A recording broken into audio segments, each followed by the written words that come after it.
Sincerity era. All right, what's up, guys? Back again with another video. Today, I wanted to talk about some kind of basic communist principles, some basic positions that we have real communists. Many of these will be connected on some level. This is not all-encompassing. That's kind of hard to cover in one video.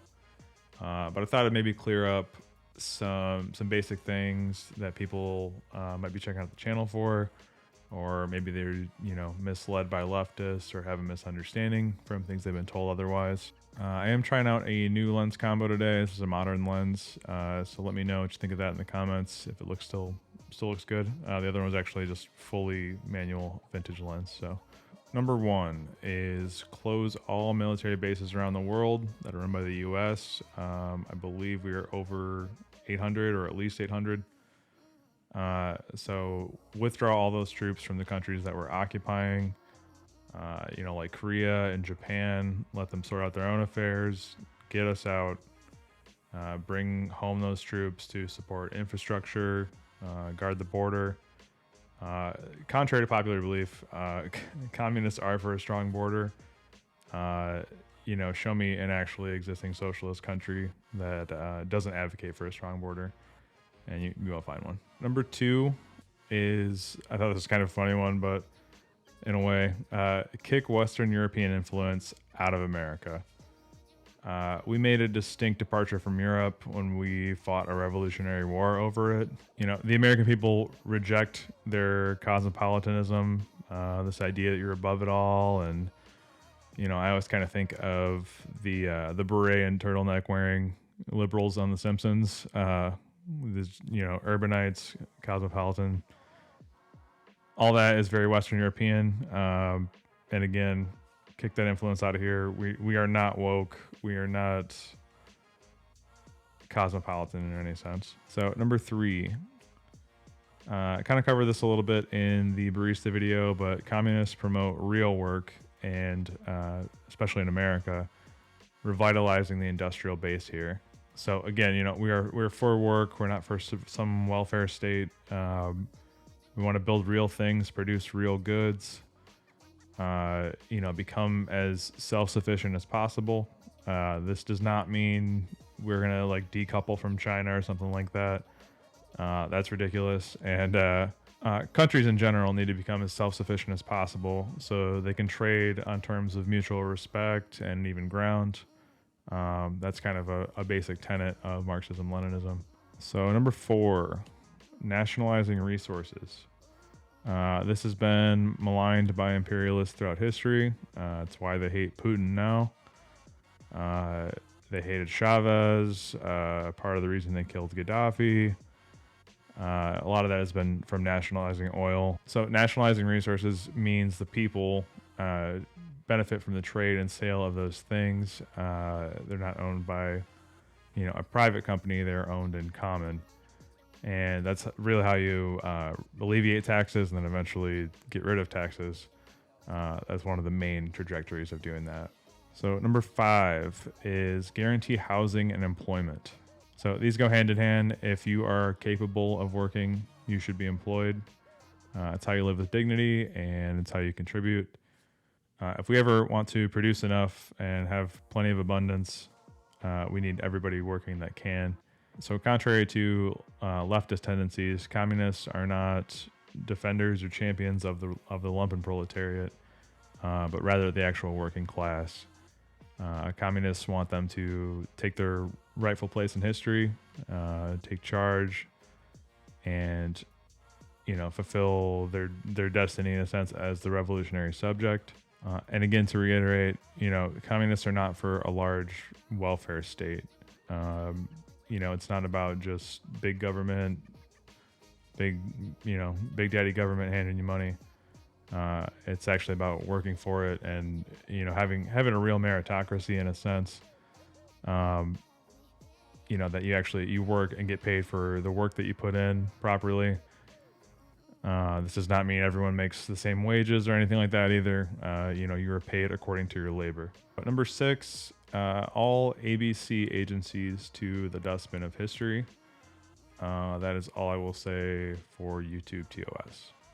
So Number 7, we need to join the Belt and Road Initiative and begin amicable trade with BRICS Plus. Very crucially, very importantly here, we have to acknowledge the multipolar era, not just cope about it. It's already here, but we need to basically play ball. We need to peacefully trade and develop with these countries that are already leading the way in these regards. We have a chance to lead with countries and not try to maintain hegemony. So again, communists are for this trade, this peaceful trade and development, very development focused in general, and this is the best way to do it. So number 8, another crucial one, we reject Malthusianism and all forms of degrowth. I won't go into Malthusianism here, but the idea is that, there are too many people, too much development, and we need to cut back on all that. Communists are vehemently opposed to this. There are no limits to growth, and we should build and develop as the people see fit. So if that means building skyscrapers, building high-speed rail, plenty of nuclear energy, that is what we should be doing. We're for tight-knit families, having kids, eating meat, proper nutrition and proper development on all fronts. A lot of degrowth and a lot of trends of, the past, probably since the 90s really, has been a trend of making austerity seem like a good idea. They're selling you austerity really when they tell you to cut back on your living standards. So number 9 is condensing the work week. This one can be kind of a hard thing to navigate with a lot of people, but 40 hours is just not necessary anymore. Most of what we do, which again kind of covered in the barista video, a lot of service jobs, a lot of that stuff is not even necessary. It's just taking people's time from them. So the way that we condense the work week is getting people to do productive jobs, putting proper wages there. So the guy manufacturing stuff should be making more than somebody at McDonald's. And really that's the goal. You want to have more free time to participate in your community, build time with your family, and even, labor freely eventually, or even have some more time to do that. So if there's things that you want to work on, innovate, you will have free time to do so. And there was a popular little phrase going around a little while ago that communism is free time and nothing else. That does not mean infinite pleasure. That just means that all your time will be given freely to what you want to do, and that will include being productive and working on things that you want to labor on. So I think it's a good phrase, actually. All right, and then kind of the last little bit of this video, I wanted to paint a picture a bit of American socialism, or, I guess what it could be like.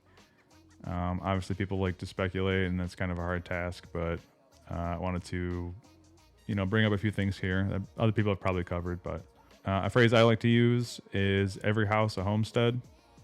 I think it's a winning phrase. But every household should try to be as self-sufficient as possible. Be able to grow food, themselves nearby, and really have a hand in that kind of stuff, as well as things like having the tools and equipment to maintain everything that you need to at home. I think there should be a real push for 3D printers and being able to innovate and prototype on things, or even just print basic necessities at home. So I think American socialism will be a bit of a fusion between what we've seen from the PRC and the DPRK. Now maybe it's just from those iterations being in the present, and just based on Marxism, Leninism in general. But there's some basic principles of those that I think Americans agree with. China obviously has a bustling, real economy, and they still have a market sector. They use the market as a tool, which there's nothing to say that socialism no longer has a market.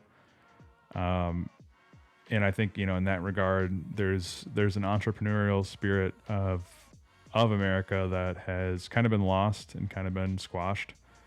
I think that should be revived. I think it should come back. People should want to make money, want to produce new ideas, new goods.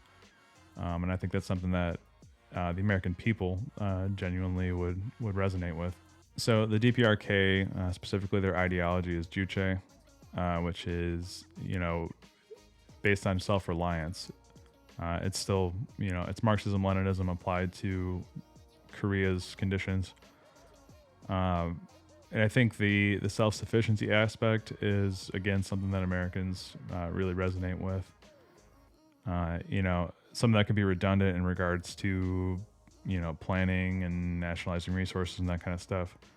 But being as self-sufficient in your own community, and then ultimately on the, on the level of the country, is something that I hear from the average American. So, being able to grow food at home and locally, the printers thing that I mentioned, and having a real community that you want to make self-sufficient in the first place.